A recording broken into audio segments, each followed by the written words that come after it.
দিয়েছে আমাদের যে প্যানেলটা আছে সেটা। এরপর আরো অনেকগুলো প্যানেল থাকবে। এটা কোথায় আপু?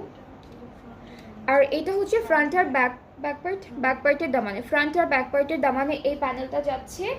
এইটা হলো আমাদের, এইটা আপনারা স্লিভসে দিতে পারবেন সুন্দর করে ডিজাইন করে। সো এটা স্লিভসে দিতে পারবেন একটা, আরও একটা হচ্ছে আপনারা দামানে দিতে পারবেন। সো টোটাল হচ্ছে আমরা চারটা প্যানেল পাচ্ছি এই ড্রেসটার সাথে, আরও একটা আছে। আচ্ছা, এটা হলো দামানার স্লিভসে দিয়েছে। এইটা হচ্ছে দামানার স্লিভসে আজকে খুবই বিউটিফুল একটা ক্যাটালগ নিয়ে এসেছি, যেটা হচ্ছে কলমকারের ফেস্টিভ লন কালেকশনস, একদম নিউ ক্যাটালগ। যাদের আজকে ড্রেসেসগুলো পছন্দ হবে আপনারা পেজ ইনবক্স করবেন, কারণ প্রত্যেকটা ড্রেসের কালার কন্ট্রাস্ট অনেক বিউটিফুল। সো আমরা হচ্ছে এই ড্রেসের সাথে একটা একদম হালকা অ্যাপেল গ্রিন কালারের সিল্কের দুপাট্টা পাচ্ছি, যেটা হচ্ছে শিমারি টেক্সচারের মধ্যে থাকবে, পুরোটা ডিজিটালি প্রিন্টেড। আর ট্রাউজারটা হচ্ছে ক্যামব্রিক কটন এক কালারের মধ্যে। অলরাইট, সো এটা হচ্ছে